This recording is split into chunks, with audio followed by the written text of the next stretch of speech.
I wanted to review all the Evil Dead movies that I've personally seen. So let's start with the original, which is the 1981 version, directed by Sam Raimi. It's a gruesome but cult classic in the horror community. Five friends want to go on a vacation in the cabin in the woods type of style, and it all starts off fun and then it goes very, very, very bad. Also, our main character is Ash.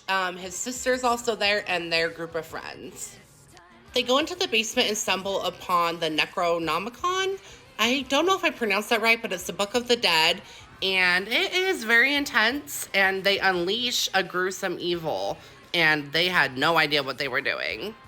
Cheryl ends up going into the woods, and it's really gruesome, and I don't really want to go into detail what happens to her. And it's kind of the only part of the movie where I'm like, oh my gosh, I don't even watch that part. Like, it just makes me feel ill. Yeah. So, advisory for SA and that type of thing, because basically a tree slash demon attacks her, and it's a lot. She ends up coming back to the cabin, but she's obviously not the same, and she's turned into a thing called a deadite, and this is what they look like. And one by one, she starts turning them all into them, except Ash. He's the only one that is left, and he locks her in the basement. Yeah, she always gave me nightmares, and this is kind of like a classic scene that other movies have tried to redo or parody. And yeah, it gave me the creeps, kind of like Pet Sematary. Like, there's a few moments of horror history growing up that actually scared me, and this was one of them. Ash ends up going outside and fighting one of them, and it's pretty brutal. He chops one of their heads off, and when he goes back inside, unfortunately, the basement door latch is open, and we don't know where Cheryl is at. He ends up going into the basement, which is kind of dumb, but at this point, I believe he has the chainsaw, so I mean, at least he has a weapon. And then the basement starts like filling up with blood, and it's just like really gruesome. He starts having like hallucinations and like starts hearing voices. So it starts getting more psychological and paranormal as the movie goes on. He ends up being surrounded by his friends, which are the Deadites now, which I don't think people talk about enough, is like the psychological aspect of like, oh, your sister and all your friends are now like these like demonic creatures or whatever that you have to fight off, and you have to make it until dawn, which is really hard in most of these movies to be the final girl or guy and make it to the end. Ash ends up throwing the Book of the Dead into the fire, and the Deadites end up screaming and turning into smoke and like burning, and then dawn happens, and he thinks he escapes, and it's a happy ending, and that's what you are supposed to believe as the audience. But if you're a movie lover like me, you know the movie is not going to end on that type of like happy note. Oh, you survived, blah, blah, blah. No. He gathers his thoughts. He thinks he's safe.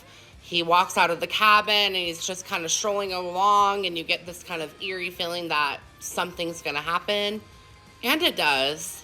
You get the POV shot of the evil Deadeye energy, whatever you want to call it, and it chases him, and he turns around, and it goes like that.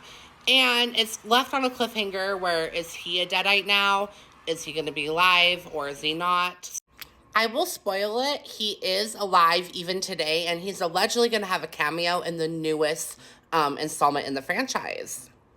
Even though it's technically a reboot now, or in the same universe, it's not confirmed yet, but maybe with his cameo, it will be.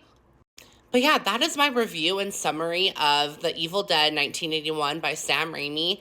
I think it's a cult classic in the horror community, and I really, really enjoy it. It's gruesome, it's suspenseful, the setting is really nice, it's eerie. Like, I just think it has a lot of things going for it. There's only really one scene that I mentioned at the beginning that I don't watch or enjoy, but that's just because of my personal reasons. But legit, besides that, I think it is a really good horror movie, and it holds up. Like, 1981, the 80s were very cheesy for horror, and this isn't a slasher, which was definitely a fresh start for the horror community, because there was a lot of just slashers back then. Where this is like definitely more paranormal, psychological, with a little bit of slasher, but not really, but just like a tad bit of that element. Friday the 13th came out around this time, but it was still a pretty original concept to be set in the woods. Overall, I definitely have to give it probably an 8 out of 10. I enjoy a lot of it. Older movies are a little bit harder for me to always love unless they're like my favorite movies of all time, but I do think this movie established a new genre of horror in the 80s. So, definitely an 8 out of 10 is fair in my opinion. Comment below what you guys think.